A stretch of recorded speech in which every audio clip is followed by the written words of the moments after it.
ప్రపంచంలో భారత్ శక్తివంతమైన దేశంగా తయారు చేయటంలో ప్రధానమంత్రి నరేంద్ర మోడీ అగ్రగణ్యులని శ్రీకాకుళం జిల్లా వాసులు అంటున్నారు. సోమవారం శ్రీకాకుళం రూరల్ మండలం పెద్దపాడు గ్రామంలో ఉన్న కేంద్రీయ విద్యాలయంలో ఏర్పాటు చేసిన పరీక్షా పే చర్చ కార్యక్రమం ఎంతో విజయవంతంగా నిర్వహించారు. దేశానికి స్వాతంత్రం వచ్చిన తర్వాత అత్యుత్తమ నాణ్యమైన విద్యను అందించే సామర్థ్యం ఒక్క మోడీకి దక్కుతుందని అన్నారు. కేంద్రీయ విద్యాలయ ఆవరణలో ఏర్పాటు చేసిన పరీక్షా పే చర్చ కార్యక్రమం విద్యార్థులు ఎంతో శ్రద్ధగా తిలకించారు.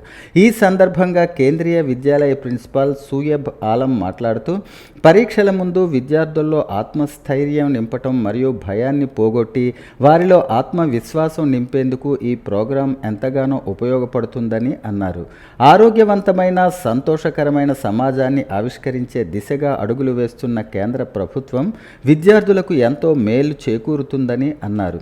PM శ్రీ పథకం కింద ఎంపికైన శ్రీకాకుళం కేంద్రీయ విద్యాలయ ప్రగతికి బాటలు వేసే అవకాశం మోడీకే దక్కుతుందని అన్నారు.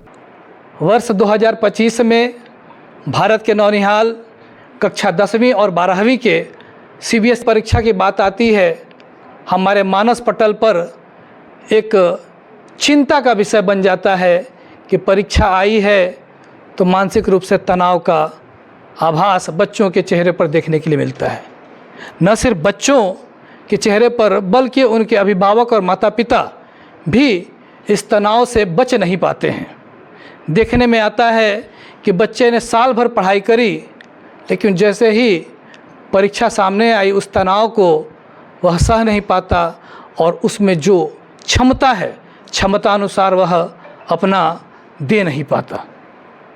इसी समस्या से परिचित होकर यशस्वी प्रधानमंत्री ने परीक्षा पे चर्चा के माध्यम से बच्चों के बीच पहुंचकर इस समस्या का हल कैसे निकाला जाए, तो परीक्षा के पर चर्चा के माध्यम से उन्होंने इन बातों को बच्चों के साथ सहज रूप से शेयर किया. వాళ్ళని ఉత్తేజపరిచి ఎగ్జామ్స్ బాగా రాసే విధంగా తీసుకునే క్రమంలోని పరీక్షా చర్చ చాలా బాగుందండి. గత కొన్ని సంవత్సరాలుగా దాని రిజల్ట్ కూడా మన పిల్లలను బాగా వస్తుంది. ఎవరైతే స్ట్రెస్ ఫీల్ అవుతున్నారో ఆ స్ట్రెస్ను దూరం చేసి ఎగ్జామ్స్లో బాగా రిజల్ట్ వస్తుంది. దీనికి మన PM శ్రీ కేంద్రీయ విద్యాలయ శ్రీకాకుళం కూడా ముందుకు వచ్చి పిల్లలకు కూడా ఎంకరేజ్ చేస్తున్నారు. దానికి కావాల్సిన అరేంజ్మెంట్లు మన ప్రిన్సిపాల్ గారు శ్రీ సోయబ్ ఆలం గారు అన్ని విధాలుగా పిల్లల్ని ఎంకరేజ్ చేస్తూ ప్రధానమంత్రి గారితో చర్చకు కావాల్సిన వీడియోలు అన్నీ చూపెడుతూ వాళ్ళని ఎంకరేజ్ చేస్తూ ఎగ్జామ్లో ఎటువంటి స్ట్రెస్ తీసుకొని పని లేదు, మీరు సిన్సియర్గా చదివి రాయగలిగితే డెఫినెట్గా ఆటోమేటిక్గా మీరు అనుకున్న మార్కులు కన్నా ఎక్కువ వస్తాయని చెప్పేసి ఎంకరేజ్ చేస్తున్నారు.